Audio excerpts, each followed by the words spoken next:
Well, hi folks, this is Darren with My RV Works. We had some snow the last couple days, so it's really white, snowy outside. So every time I go outside, my glasses turn dark. And then when I come inside, they turn clear. So I'm not trying to be cool on this episode, I'm just trying to be able to see things. So that's what's going on with the shades. We're working on a furnace here in Port Angeles. The furnace is very intermittent. It'll work fine for days and days and days. And then all of a sudden, the motor will give out a bit of a humming sound. And so I was here the other day diagnosing the issue. And this would be one of my things I'm going to be trying to put together for you folks is like a choose your own adventure type thing. So I'll queue you guys up and then give you a couple options what you think it might be. And then you would click that option and we would roll that video. It won't be a YouTube thing. We've got another software that'll do that. But I think that'll be a really fun way to do diagnosis together to kind of give you some choose your own adventure type paths to take. But so until I get that put together, here's some of the things that I would be curious that I would have put in my choose your own adventure thing. So symptom states that the furnace is intermittent, that sometimes it works great, sometimes the display back here, let's see, right back here, can you guys, where my finger is, little black box on the wall, that's a thermostat. Sometimes that thermostat will show low. I think it says low. Sometimes it'll show low. It hasn't done it in a while, but sometimes it'll show that. So when you arrive on the site, what is the first thing you do? Well, for me, I went to the batteries. The first place I went to was the batteries. Let's find out if the battery's low. Is the converter overworking? Is it a converter problem? But the customer then stated that the lights in the coach had no effect. I mean, the lights stayed bright, all the DC circuits worked, so it seemed to be isolated just to the furnace itself and not to the whole DC circuit. But I did want to eliminate the batteries as an issue. So batteries got a good state of health. I put a little thing on there and it gives me the state of health and the state of charge, and they passed. They got a good B+ to A- on the batteries. Okay, the next thing I wanted to look at was the converter and the fuse box. And on that, I take a FLIR meter. This was, okay, so we got the furnace to run. We got the thing running because I wanted to catch it in its faulted state. My eyeballs, even though they're kind of, you'll watch, the longer I'm inside, they'll start turning clear. It's kind of cool. But my eyes have never seen that thermostat say low. But I don't deny that the customer says that it said that. And I did find some other things. So the first thing I wanted to eliminate was, are we dealing with a battery that's got a dry cell, sulfated, shorted out, that might cause this problem? No, we're good there. The next thing I wanted to check out was a fuse panel. After we had the furnace running for a while, I took my FLIR meter. You've seen that in some of my other videos where it's this little thermal, I have the hardest time saying that thing. It takes an image of a thing and shows you the heat signature.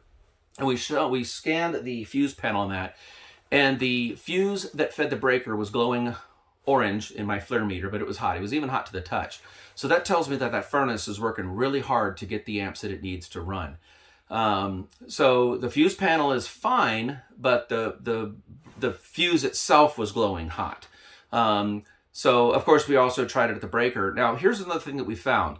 When the power leaves the fuse panel, it's at, let's say, we'll prove this out. We'll prove this out because when I was here the other day, we were losing an entire amp from the time it left the fuse panel, from the time it got to the furnace, only when the furnace was running. If the furnace was not running, then our ampage, let's say for purposes of instruction, the converter gives out 13.6 volts. That's typically spec on a converter. So we're leaving 13.6 at the converter. By the time we get to the furnace, when the furnace is off, I'm reading 13.6. But as soon as that furnace comes on, it drops down to 12, or I think it was like 11 and change, 11.9 or something like that. So what's going on there? When I do an amp reading on the motor, well, I haven't pulled the furnace out, so let me be clear. When I do an amp reading on the red wire that feeds the furnace, okay, that's the plus wire, I was getting fluctuating 9 amps. Then it would go to 10 and change, and then it would go up to 11. And you can actually audibly hear the fan, just speeding up and slowing down. And it's not one of these two-stage furnaces where you have a high and low. This is just a good old furnace, simple, easy thing. So when we saw the fan cycling faster and slower, you could hear it with your ear, and you could actually, I don't know, I didn't put an anemometer on the registers here to read the flow of air through. But so when we finally decided the problem was knowing what we know about furnaces, because we've watched all my other videos, is the motor itself is probably the culprit in this situation.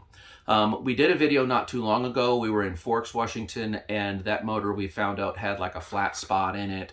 Or I talked about a flat spot in the motor, but whenever I would move those little wires that feed the motor, the red and the black, it would work and then it wouldn't. So there was like a loose connection inside the motor housing. On this one, it seems to be more like a flat spot in the motor. That is, and why does that make sense? Why does that make sense? Because it could be something else. It could be something else, which I'll tell you here in a second. The flat spot makes sense to me because if the motor's spinning and then it stops at the spot where there's a flat spot, that might explain where this humming sound is coming from that the customers are experiencing when they try to start their furnace and it hums if it landed on a flat spot. Another reason it might make sense is because this fluctuating in power of the motor, I will put the meter on it, but I'm trying to give all this prefacing information up front because it might behave for us. But these are things we've seen. These are recordings that we've recorded. So I just wanted to take a moment and kind of share with you what we've done before we jump into the work here as a way to add value to you guys. So if it's a flat spot in the motor, if the motor has developed a bad winding inside of itself, then that all of a sudden starts to make sense. The motor would run hotter. It would consume more power. So all of the symptoms that we're seeing could be answered if the motor has a flat spot. Okay. Now, where I expect this video to go, we're going to be pulling the furnace out. We're going to be replacing the motor on it. But as we do that, I also want to do some discovery with this furnace, with this motor, comparing two motors side by side. Fully understanding the things that are intermittent. This is not scripted out. I have no idea. Haven't even pulled the furnace. So those are some backstory on what we're dealing with here. I wasn't able to fix it when we were here the first time. We had to order a motor. So the motor has since come in. And that's all the backstory for you. And so I think that's enough information for us to go ahead and start getting started. I'm going to take you guys down here and we'll do some readings on the motor before, as it sits in its box right now without pulling it. And then I think a good thing to do is at the very, very end, we'll do the exact same tests and we'll write down the before and write down the after, kind of like scientific method kind of thing, to see if we had a positive effect on it. So if y'all are up for that, let's do this. Let's jump in and see what we find. Okay. Okay, so we're down here at the furnace. I've already put some test probes in. You've always heard me talk about 4 wires feeding the furnace, and here they all are in their glory. Red is plus, black is minus, and then we have 2 blues.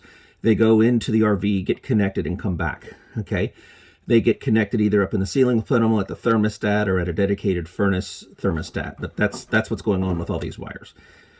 So what I want to do first is I'm going to put my meter in DC mode, right there, DC. And I don't know if you guys can see it, but I can see it, and I'll tell you what you got. Okay, so what I'm going to do is I'm going to find the red and the black. Here they are here, and I'm just going to probe them and verify that I'm getting voltage. Okay, okay, I've got 12.8 volts, 12.9. Okay, good. And then one of these blue ones is going to be 12 volts plus. If I could get a good ground. There it is. Okay, so it turns out it's the one I'm not going to play the lottery today. It turns out the one with the black is the 12 volts hot, and the one that's red is not. Okay, so we want to, I want to get an amp reading on the red power wire feeding the furnace. So we're at 0, so I'm going to go to amp. It's not consuming anything. I'm going to zero out my meter. Oop, I'm going to go to DC. Whenever you do DC amperage, you always need to zero out your meter. So I don't know if you guys can see that, but again, I can see it, and I'll tell you what I see. So let me zero that out. Okay, that is now 0. And so I'm going to start the furnace. Now again, I've got my 2 blue, well, we'll fix that in a second. I've got my 2 blue wires, okay, and I'm going to connect.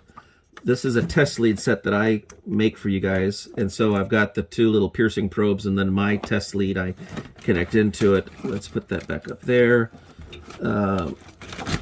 Stay, please. Let's zero out our meter. Okay, and as long as we don't bump it, it'll be fine.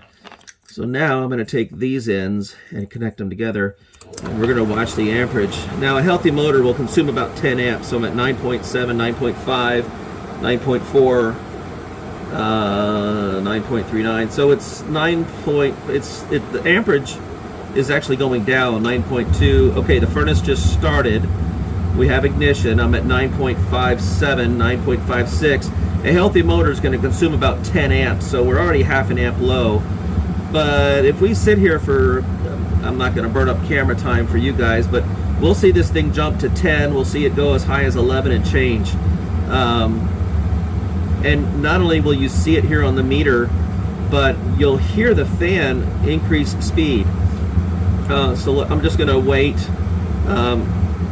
and see what it does. And I'll keep the camera rolling, but we might need to do some magic editing to cut, and you'll see this number change. So we're at 9.37, 9.38. Still, again, that motor should be at, another fun thing to do would be to read the amperage right now.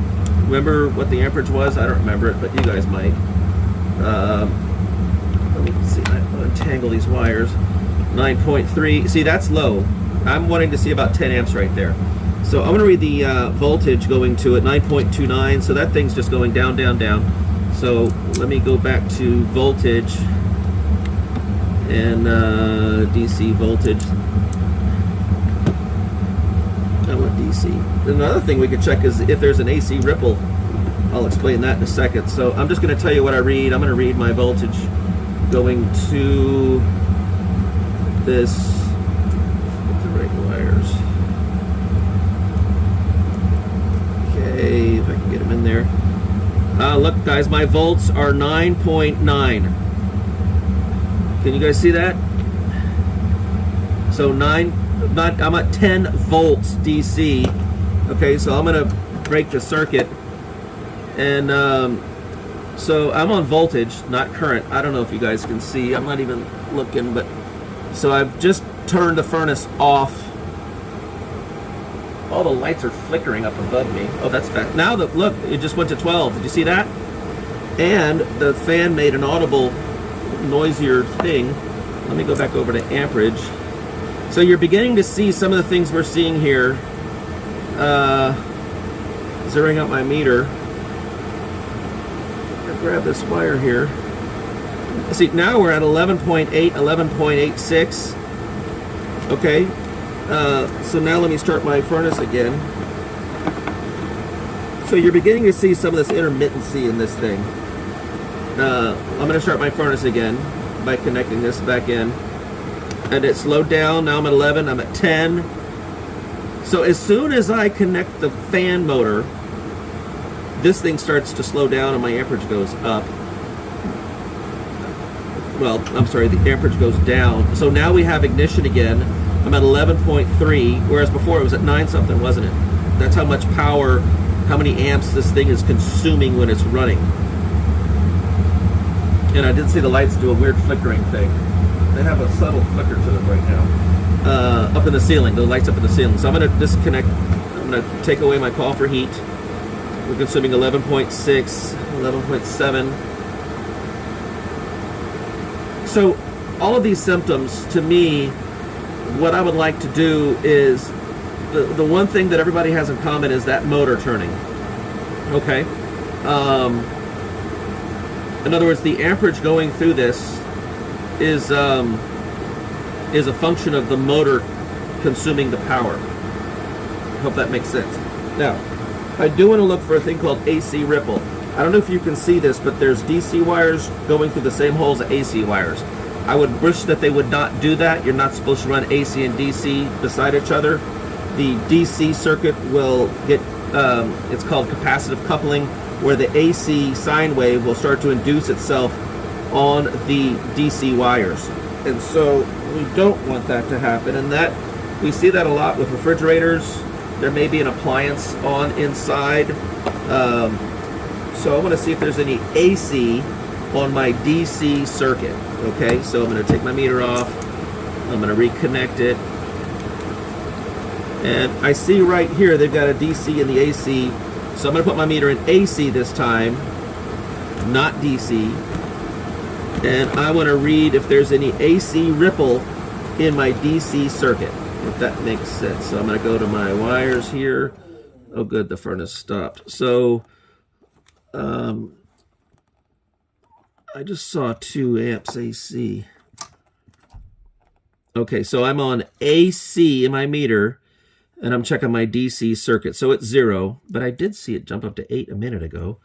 Let's go to DC. So I've got 12.7 on the DC side and 0 on the AC side. Now let me find my... I'm going to start the furnace again by connecting. Did you see that 1.3 on that meter? And now up top the lights are flickering. If I don't know if the, because we're recording now. Here I got 0.3 AC amps, 0.2 AC amps on my DC circuit. Can you guys see the meter? Okay. And let's see how many DC we got. I said amps. I mean volts. Volts. So I'm at 11.2 volts on the DC side. On the AC, I've got 0.3 AC volts. Okay, now I'm going to break my furnace circuit. So where I would be concerned is if this AC voltage on my DC circuit was 1 to 2 volts AC on my DC circuit. That would cause the control board to have a little bit of a fit. It might also cause our motor to run a little hot. I'm not seeing it right here right now. I've got 0.2 volts on the AC side. I would rather it be 0, but 2's not terrible. But like I said, they've got the DC wire and the AC wire running into the same hole. So all this is to say, we're at 11.8 volts. All this is to say, I would really like to get this motor out, do a bench test on the motor and swap it. I have yet to see the furnace do the buzzing sound. I haven't heard it, I haven't seen it. I would like it to do that and get a reading on it. What I would like to see is if the motor is getting voltage but it's not turning. The DC motors do not have a capacitor that you could change. It's either a go or no go. Creates a magnetic field and the motor starts to spin. So I'm not seeing any AC current. So I'm going to, basically at this point, I'm going to pull the furnace out, and what we have to do that is obviously disconnect these wires here, turn off our LP, disconnect the LP, take off the ducts. Typically the slot is on the bottom, but that's not always the case. Let's see here, what did I tell you? Nope, the slot is not on. I know on the Suburbans the slot is on the bottom. Okay, on these the slot's at the top. And what I mean by that is you just rotate, and there's a key on the top of these things, and unless they come off like that, that was kind of, we'll have to fix that. So this is the key. They just rotate and come off. Okay, they come off, and you just shove it down, and it looks like we've got 2 on the side. And then we'll pull the furnace. We may or may not need to take the exhaust port out on the outside, but certainly we'll need to turn off the gas, disconnect the gas. Whenever I disconnect the gas, I'm always going to put like a little plug in. I just don't want crap to get inside of this gas line as I'm working on it. And so that is what we've got. So you've seen some of the intermittencies in what we're dealing with here. And my call is, it sure is suspicious that the motor might be bad. I don't think that it would be the control board.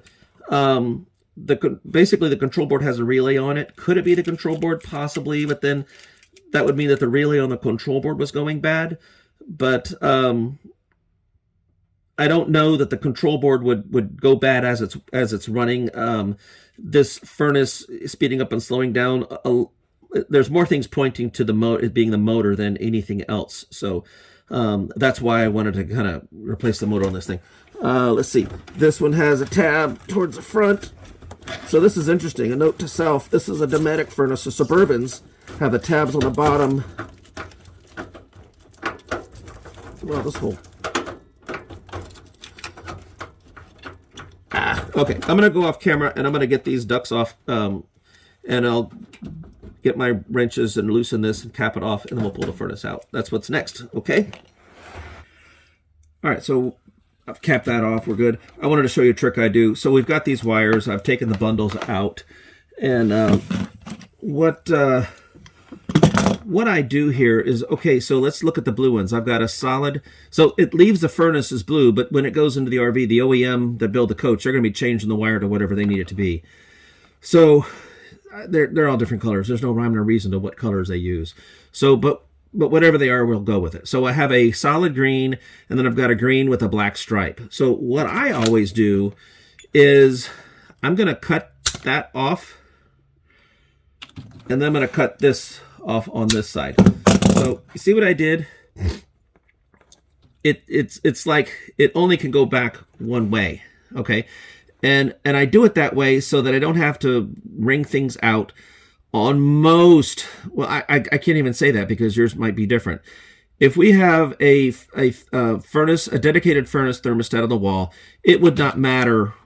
The polarity would not matter on who got what wire. If it's like a Dometic and it goes up to the ceiling plenum, it would not matter. But on a Coleman, if the wires go directly to the thermostat, polarity does matter. So since everything's working fine, I don't want to then have to go troubleshoot the wiring. So I just cut it this way, and that tells me exactly how to put it back together.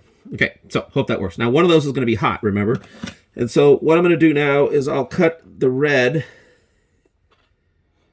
Let me go right there. Okay, and I want to cap that off because it's hot. Now when we're all done, I'll clean these up and make them pretty, but this is just, I'm laying on my side, of course, not on a nice bench. And I'm just going to put a connector because this is 12 volts hot. So I'm just going to put this in there. It keeps him honest, right? He's not going to touch anybody. He's not supposed to. Behave. And then, so then I'll cut my black. Okay, so now what we've got is I've got my plus and minus and then my other ones, and one of them has the green tail on it. Okay, so I'm going to move the camera in order for me to pull this out. But all I'm going to be doing is taking this screw out with the little wire tie, 2 screws on the bottom, the duct over here, and then wiggle, wiggle, and the furnace will come out of this hole right here. Okay, so next time you see this thing, it's probably going to be on my bench. Okay, we got the furnace out, and DFMD 35121. So it's a Dometic furnace medium. That's a DFM Dometic furnace medium. D, I believe, tells us that it's propane versus natural gas. 35 tells us it's a 35,000 BTU. 121, that means something I don't know. But anyway, whenever I'm working on these things, all I care about is the M, because it's going to be a Dometic furnace, small, medium, or large. So this is DFM, which puts us around the 30 to 35,000 BTU rating. Small DFS would be the 17 to the 20 to 25,000, and then the DFL, which is large, is now you're looking at 40 to 45,000 BTUs. So that's the M versus the MS and L. DF is Dometic furnace. Before that, it was an AF for Atwood furnace. Suburban, SF, Suburban furnace, but Suburbans also have NTs and all these other letters.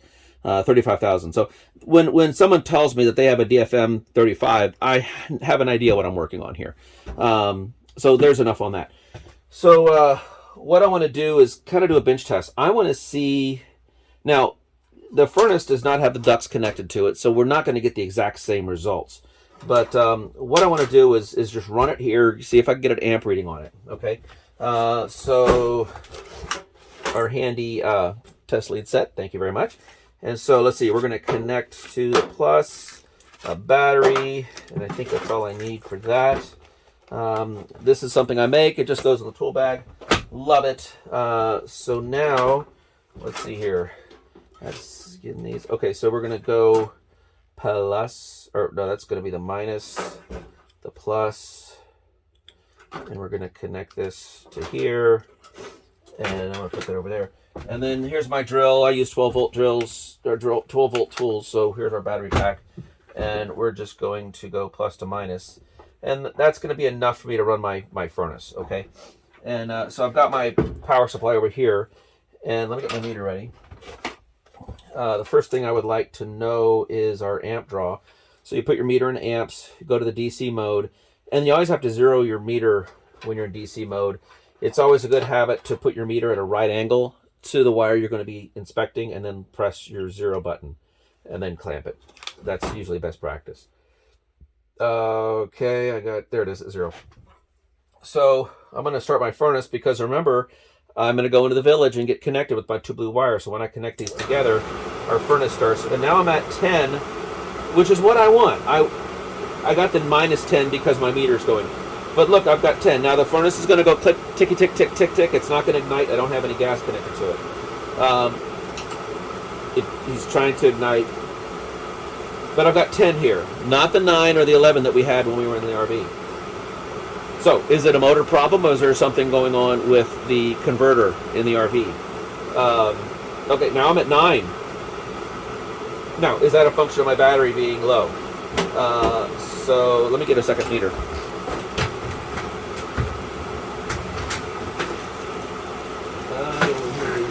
Okay, so this will be good. I want to get a second meter, and that way we can read the volts and amps. Because, I mean, I'm connected to my battery pack. I don't know the status of that thing.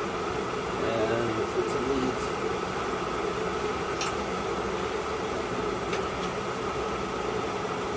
So the furnace should try 3 times, but I'm at 10. Let's go to DC voltage. And let's just...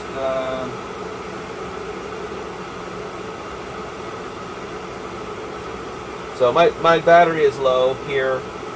I'm only at 10. So actually, let me get a bigger battery and do the test for real. So let me take that off. I'll leave him here. We're probably still going to need him. And let me put this back on the drill. Gets a lot of use. I'm going to go get like a big automotive battery. I got one right here. It's actually a deep cycle. So, hey guys, another tool I'm working on is a little adapter that you connect to a battery. And then as you saw with my test lead set here, I'm making, so this is for up to like 20 amps. I'm making a set similar where you'll connect it to a battery like I have here, and then you could do things like jump rooms and things like that. So let me reconfigure, because I'm now going to need these big joules on that. So I'm not going to burn up camera time. I'm going to pause that and get all my fittings out. Now then.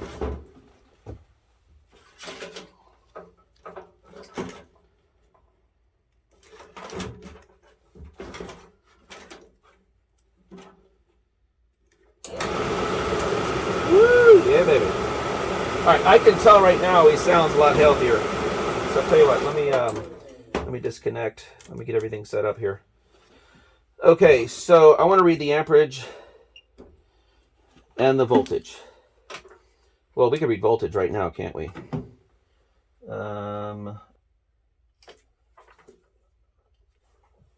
Okay, so my battery's at 13.3 volts. Okay, so let's connect this. I've got 12.5. Now,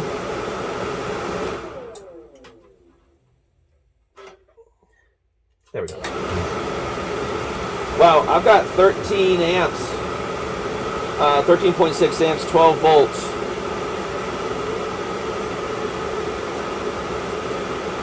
See, there's a glare. I'll just read you what I have. I'm not gonna... So he's trying to start himself. I've got almost 14 amps on this motor. The motor's supposed to have around 10. It might even say it. 10.3 kW. Let's see here, outputs.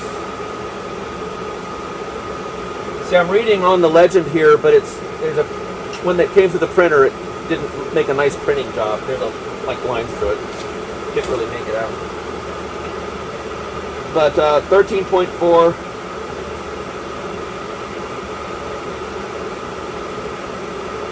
Steady 12 volts on the voltage. So what it was doing earlier is the amperage was fluctuating and the voltage was fluctuating. So could it still be the converter? Could it be the motor? we're going to go ahead and replace the motor, put the furnace back in, and redo all of our tests and see where we go with this thing. Everything I was seeing before was leading me to a motor problem. This circuit, of all the circuits in the fuse panel, was hotter than all the other circuits. When the furnace is running is where we have all these issues. We were seeing the furnace consuming 9, 10, and 11 amps, and we were seeing the voltage fluctuate when the furnace motor was on. So a lot of things are pointing to the motor, but can I look you guys in the eye and say, yep, that's a problem, here's a smoking gun? No, I can't. To do this properly, you would have to kind of measure the motor to read the induction through each one of those coils, which I'm not going to do. These motors aren't that expensive. So at this point, let's begin the process of swapping out the motor. And but let me do a bench. Let me write down our numbers again. How have I stopped this? Everybody's connected. Oh, he timed himself out. I was like, why did he stop? So he did into what's called a soft lockout. He'll wait an hour, and after an hour, he'll try 3 more times, and then he'll do a hard lockout. And so the lockout sounds terrible. Oh my gosh, lockout, lockout. All you have to do is cycle the call for heat. So there, I've disconnected my call for heat, and then I reconnected it again. And that is how you reset your lockout. So let me get a piece of paper.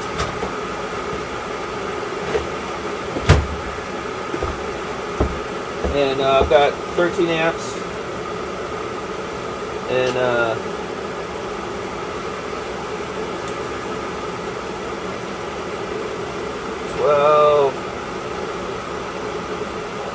12.1 volts. Okay. 12.92, 12.91, 12.92, steady 12. So we got volts and amps here. I got 13.37 amps. Motor consuming. So every time the solenoid energizes, it pulls more amps, which is correct. 12.97, 12.98, 13. This is his third attempt. Now, when the gas solenoid engaged, it stayed at 13.5. 13.5, 13.5. The gas solenoid went away. 13 even. 12, 13. So he's going to turn himself off now. He's tried 3 times, and he's going to go into a. The board will probably be blinking, and basically he's tried 3 times. He can't start. He's out of fuel. So I got right at 13. So I've documented that. Let's turn all these off and get ready to do the surgery. Okay, so if you move you guys up to stadium seating, and normally you could take the carcass out, or you could take the guts out of the carcass, but I'm going to try not to do that because they've added quite a few screws to these newer style furnaces. I know, like the Suburbans and the older Atwood furnaces, there was like one screw right here. You could take that screw out, the whole thing comes apart. But this one, I don't feel like dealing with all these screws. So I'm going to try to get to it from right here. Now we're going to have to take a lot of the covers off to get to the motor that's inside. We'll have to take off the combustion wheel. And we can leave on the blower wheel for right now, but the combustion wheel needs to come out. It comes out of a little hole. And so we're going to gain access to the combustion wheel on this side, take the combustion wheel off, disconnect a bracket, take this fan cover off, leaving the blower wheel on, and then the motor should come out right that way, and then we'll have the motor in our hands. Okay, so we'll do a little bit of fast forward motion on you guys. So, okay, here we go.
Okay, so getting that motor out was very different than taking out the other previous Atwood motors.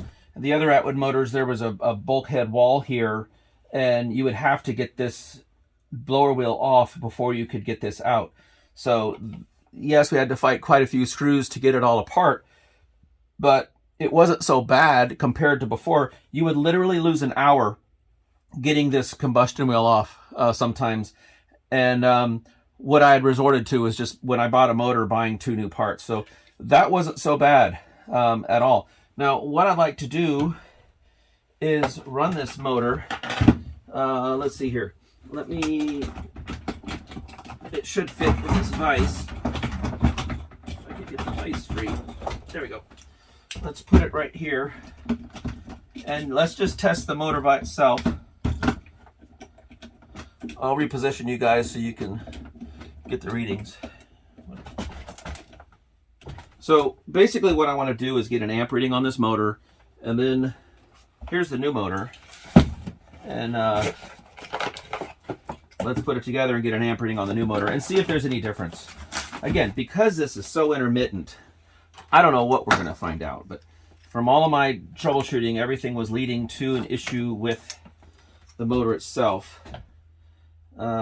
You know, what would be really good is I can connect my battery lead right into there, can't I? Another, to the rescue, the test lead set that I make.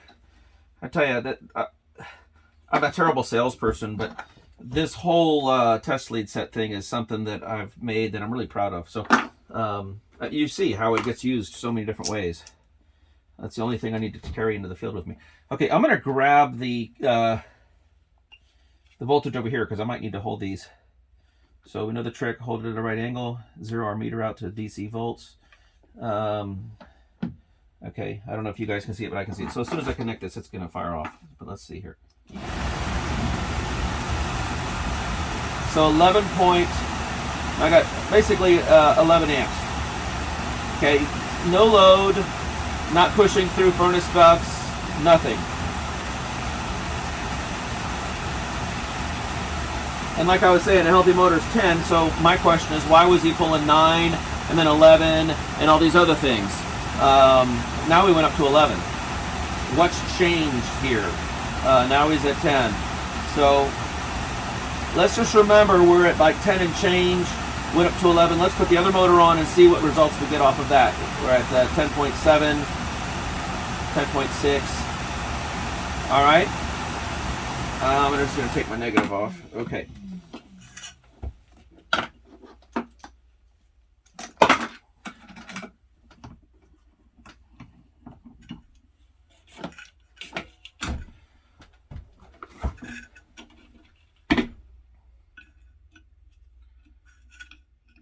They've got these constant tension clamps. Those things are famous for flying across a room. That was almost too easy. And the new motor has a gasket, so that's nice. So I've got about 1/4 inch.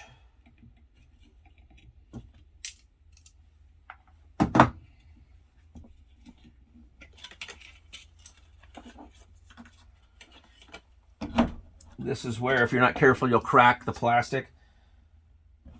And so that's why I stock other ones.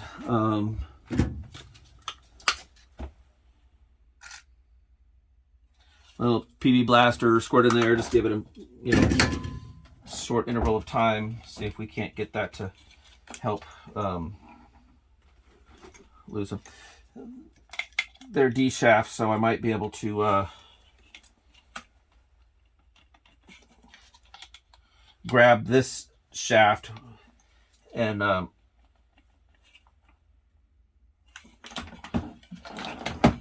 didn't I say you're gonna lose time getting these things off? I did.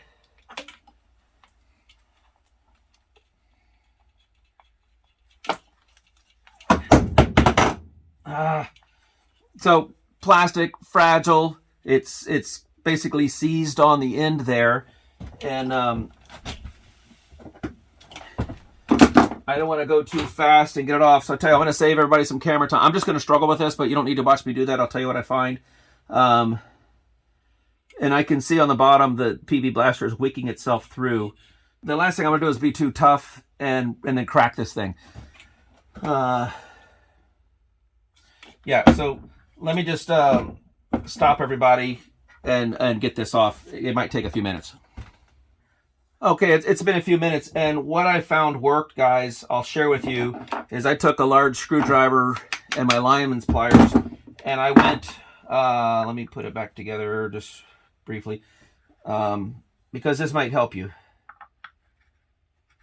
Okay, it was pretty tight, and so by coming in on this backside, I'm right at the hub, if you will, and then I just kept tapping gently right at this point right there, and over time it came off. So I haven't sacrificed this at all. It's not cracked. We're still able to use that, and so this is the one that we're going to be replacing.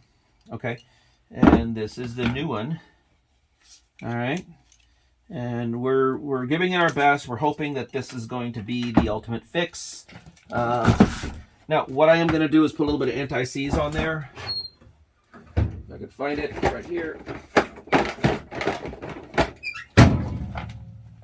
So what anti-seize is if the next person comes along, it's basically copper based. It's handle some temperature, high temperature, so it doesn't take much. So just a little. I mean, you're not going to bathe the stuff in it, but just a little on there, and. There's a keyway there. All right.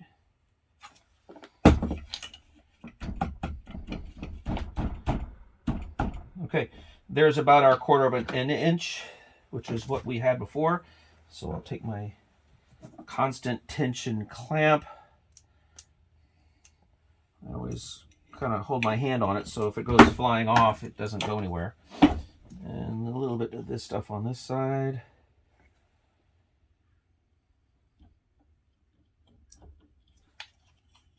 So if one of you are going to work on this after me a couple years from now, it's got some anti-seize on it. So it should come off easier. So we're looking for the flat spot right there. Now once we put the motor back on is when we'll center these to make sure they're properly oriented. So I'm keeping my hand on this thing. Because, yeah, this thing will go flying across the room. That right there is where I want it.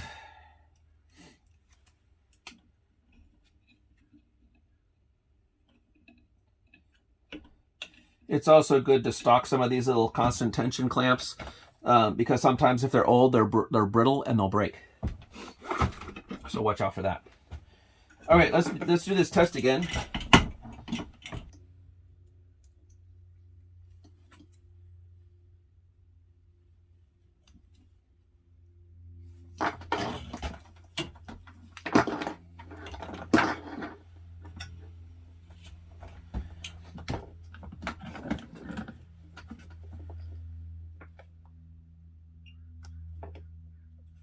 All right, here we go.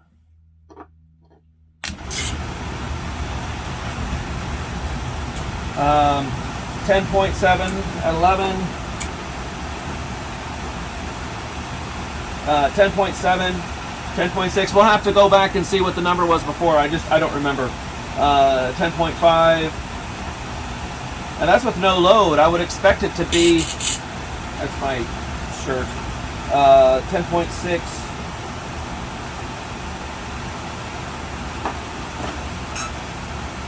Behave. Okay, there we go. 10.3. So let's put it back together, put it back in the RV, and see if there was any effect, if this in fact was it. Now, on a side note, let's say that this didn't do it. Let's say that I went through all this trouble. So this is if you're going to be an RV technician, this is how I run my business. So I went through all this trouble to buy a motor, to take the furnace out, to put the whole thing in. Let's say I was wrong, and it had nothing to do with the motor. The problem stays the same. At that point, if we put this whole thing back together, and I went through all this work to put the whole thing together and it did not have any effect on it at all, then I made the wrong call, and I will not charge my customer to pull the furnace out and go through all this trouble.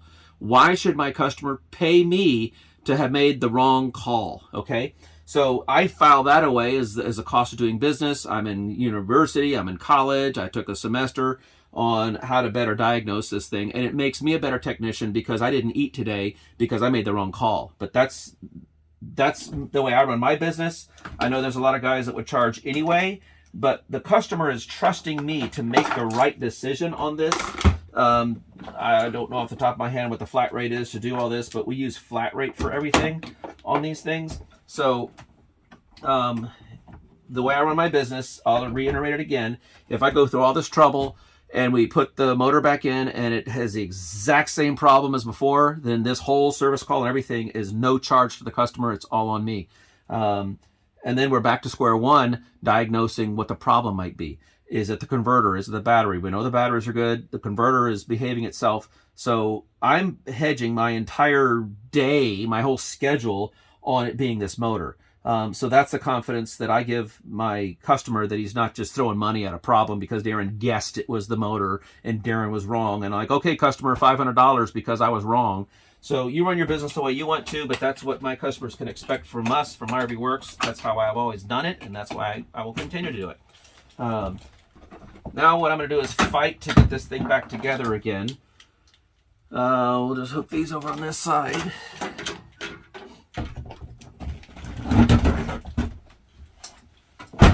But I do know my customer wants to have heat. So, like I said, I'm giving it my best effort, and if I'm wrong, it's on me. I don't think my customer should pay me to learn something. And it makes me a better business owner, a better technician to be able to make these calls. So, all right. Let's put this up here. All righty. Now is where, when I put the motor in, I'm going to try to make sure that the blower wheels are kind of centered. All right. And they do have these little notches in there that they fit in. All right. So let's get this guy in here.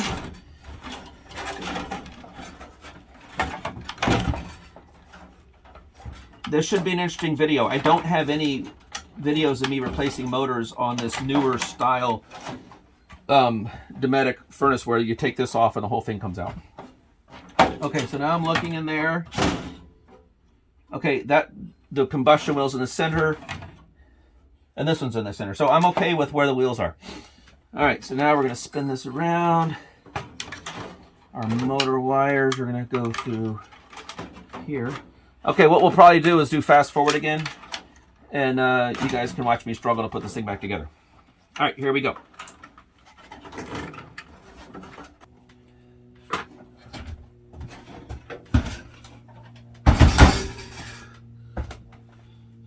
Okay, so we got it back together.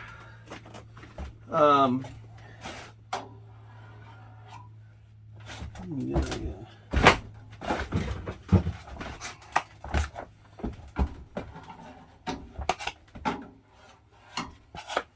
we go. Pretty. Okay, so guys, we got it back together. And now let's do our test again and see what we got. Okay, so let's see, repeat the test. Now remember, I wrote down 13.7 amps and 12.1 volts. Okay, that's what I wrote down with the old motor. So let's see here. All right, now this was voltage.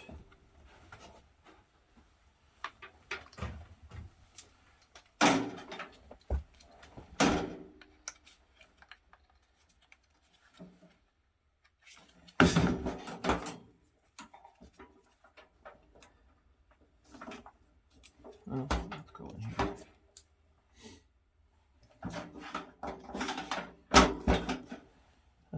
12.5 volts.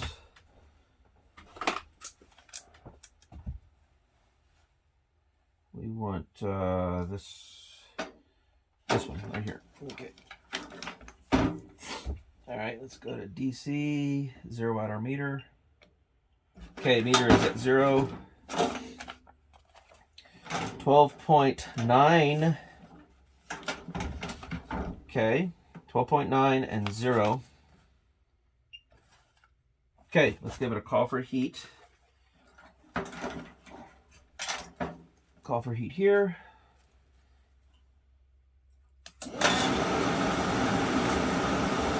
Okay, I got 12.3. Last time I was 12.1, and I'm at 11.4. Last time I was at 13. So let's just let it run a few minutes. So I'm at 11.7. I'm really concerned about the amperage here. Okay, so I'm at 11.7. Again, the last time I was at looks like 13.7 amps. So I feel comfortable with the 11.7 more than I do the 13. A healthy motor should consume about 10 amps. Solenoid is 11.5, 11.4. Solenoid went away. I'm at 11. He'll try 3 times and stop. So I'm stable at 11. Last number is 13.7, and I'm at 12. Last was 12.1. So we have made a change. We've made a change in our motor by about 2 amps. And I'm really curious to see this. I want to put this back in and see what we're dealing with back inside the coach. Be careful, that's still got some gooey stuff on it. So now you may have seen me put the sealant on there. The combustion side should always be separate from the air intake side. So that's an important step. You don't want there to be any combustion that bleeds over into the fresh intake side. So so there we did that. I'm going to take these notes with me. I'm wishing I would have wrote the numbers down when we were on the inside. I don't remember what they were. We can rewind the film and see what they were. But I'm just going to keep plotting forward. You guys can do that. I am going to keep moving forward on this job and see what we got. Because this is intermittent, we may or may not know right away. It might take a couple of days. Hopefully it never reveals itself again and the problem is fixed. But I won't be able to look my customer in the eye and say, okay, it's fixed, because it is intermittent. And it would behave itself for days on end and then all of a sudden start to act up again. So because of the nature of the service call, we won't know if we've succeeded for several days after he's left and the thing's behaved itself.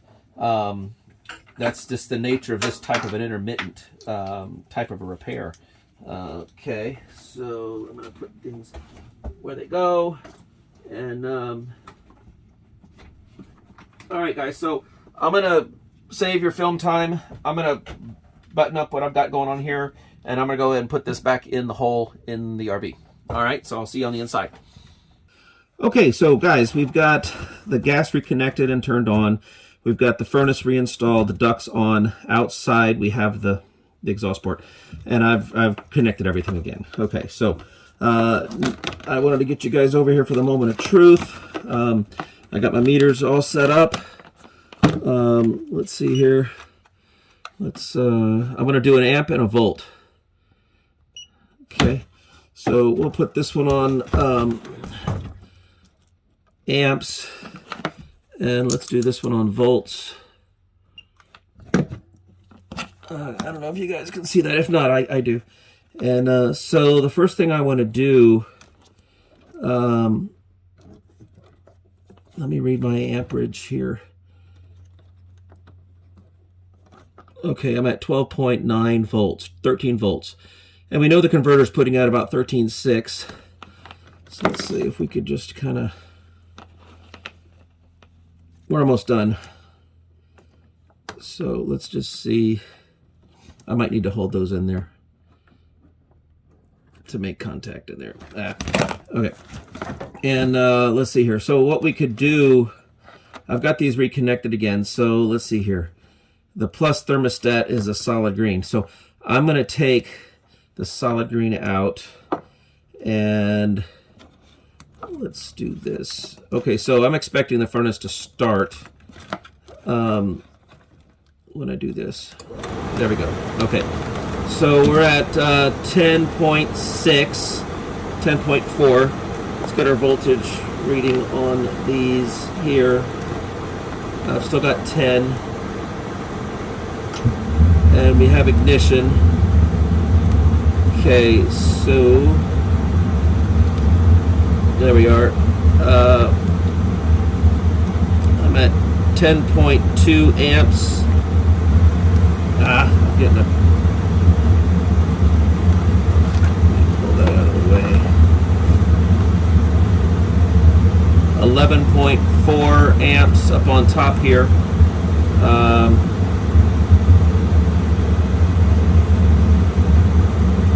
Why I can't get these? 11.4 up on top. You see, I'm fighting this thing. I'm about to break out my test lead set, but I was hoping I could just probe into these things and get a good volt reading. There we are. Oh, it was there a minute ago. Okay, 11. Okay, 11.1 volts, 11.4 amps. The amperage is steady. I'm going to give up on this volt thing. Okay, so I'm at 11 point. Are you able to see the number, or is there a glare? If I hold it like that. Okay, 11.2. Now, the last time, in fact, let me even use this the meter. I'm realizing I've got these switched. Let's use the meter that we were using originally for amperage. Okay, let's keep everything the same. Scientific method, right? So we're going to zero out our meter. 0. Okay. 11.13 and holding. 11.12 and holding. Now, the last time we did this test, that voltage was jumping all over the place. Remember, it was 9, 10, 11, and now it's a stable 11.1, 11.07, 11.06. I'm liking that number a whole lot better than what we were seeing before. Motor sounds strong and healthy, but what I'm really liking is we're able to tell a little bit about the motor by how many amps it consumes. And it's holding steady at 11.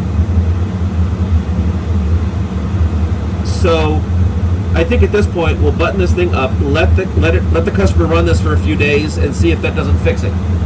Another thing, I don't see the lights flickering like they were before.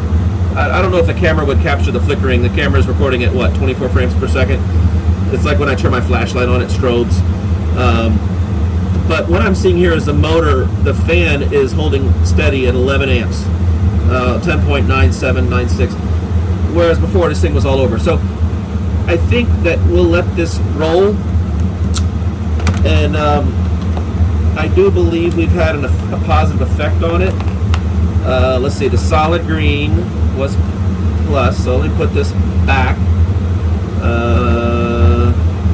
Here's plus, so this one was solid green.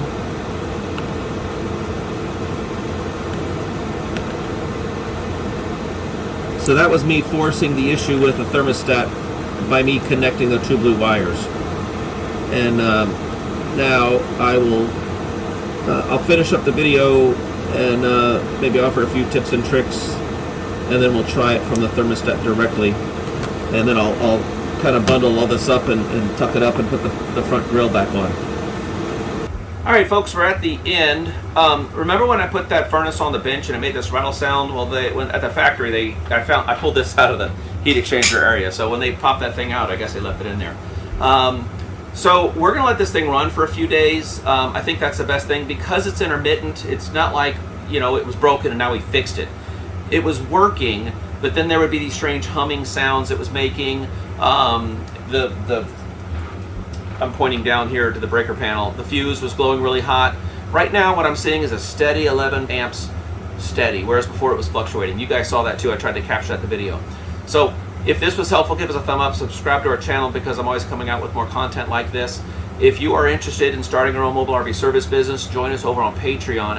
Starting at the $15 tier on up, we're offering a service on how to start, maintain, and operate a mobile RV service business. I did allude a little bit, if I made the wrong call, and then I'm not going to charge a customer. So those are some of the things we're going to get into is how to do a business like this. I'm not saying I've got the best business in the world, but we do have a successful business, and we've been doing it for several years, and we've moved it a couple places. So there may be something in there that you can glean on how you can do the same thing as well. So hey, give us a thumb up if you like this. Subscribe to our channel. Happy campers say My RV Works, and we're going to do our best to make sure this is a happy camper too. So hey, let me pan you guys out the door, and I'll let you see the mountains and the snow, and then we'll finish up. So let me I'm going to grab you and take you to the door, and you can see the mountains. Okay, there we go.